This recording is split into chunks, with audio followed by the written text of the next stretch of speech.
Salvaged from the curb, this weary old Hutch-Top is about to be transformed.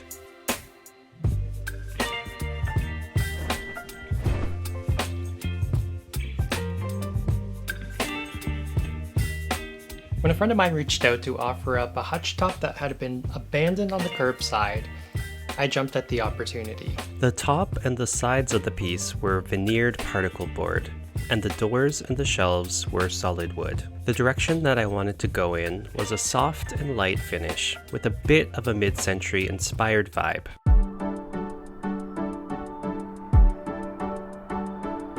I started by removing all of the hardware, and then I removed the doors. Using 80 grit sandpaper, I sanded off the majority of the old finish with my palm sander. I used a carbide scraper to tackle any stubborn and hard to reach areas. Once all the old finish was removed, I went over everything with a finer 220 grit sandpaper to smooth everything out. I purchased some wooden legs for the piece, so I made a simple base to secure these two using some wood that I had on hand from a previous project. The legs had a pre-existing finish, however it was not quite the look I was going for. So I sanded this all off, again starting with 80 grit sandpaper, then smoothing out with 220 grit. I moved the piece into my workspace and vacuumed everything to remove the sanding dust, and then went over everything again with a tack cloth to pick up any remaining dust particles. I applied 2 coats of Bear's whitewash pickling to lighten things up a little bit and to try and neutralize some of the darker red tones. Once this had dried, I blended together a handful of paint colors from one of my favorite paint brands, Fusion Mineral Paint, then diluted this paint mixture with water to create a custom paint wash. Once I landed on a mix that I was happy with, I applied the paint wash in small sections using a nylon paintbrush. I allowed the wash to sit for about 3 minutes before wiping away the excess in smooth strokes with a clean rag, following the grain of the wood. This left behind a gentle hint of color. After allowing 4 to 5 hours to dry, I repeated this process to apply a second coat.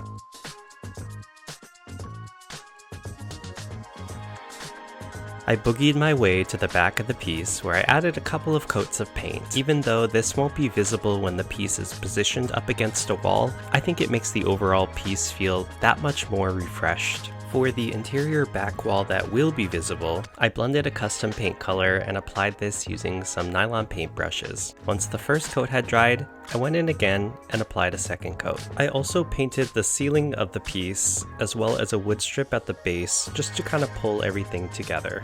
Next, I applied a clear top coat to the entire piece to offer protection against scratches and wear. The product that I used is by Fusion Mineral Paint. I love the fact that it's water-based and has minimal odor, because it makes it fantastic for if you're working indoors. The first coat I applied using a foam brush, but the second coat I applied using a dollar store dish sponge, and this proved to be a much better application method, providing a smoother finish.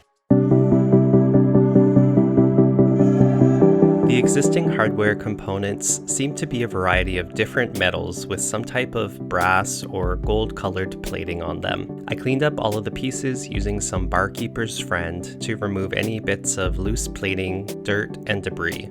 I mixed 2 different shades of metallic gold gilding wax to create a custom brassy gold and applied this to all of the hardware components. Gilding wax adheres to surfaces much like paint and is blended with fine metallic powders and pigments, providing a dynamic, true metal finish.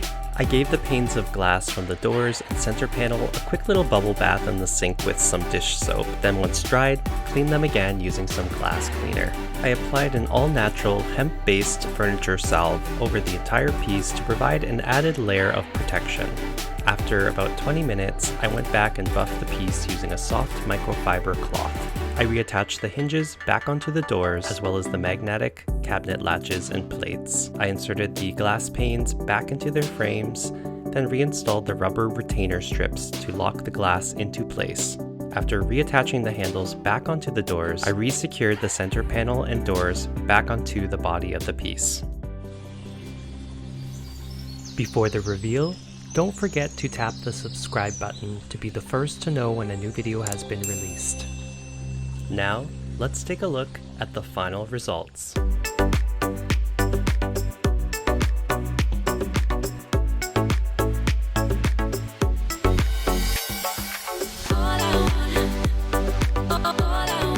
wanted to take this discarded Hutch-Top and transform it into something beautiful and relevant, a piece that I would want to have in my own home.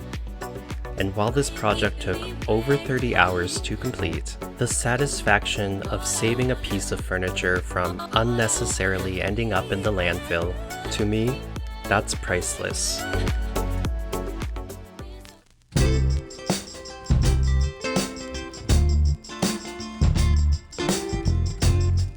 Thank you for watching. If you enjoyed this video, don't forget to subscribe and check out some of my other videos.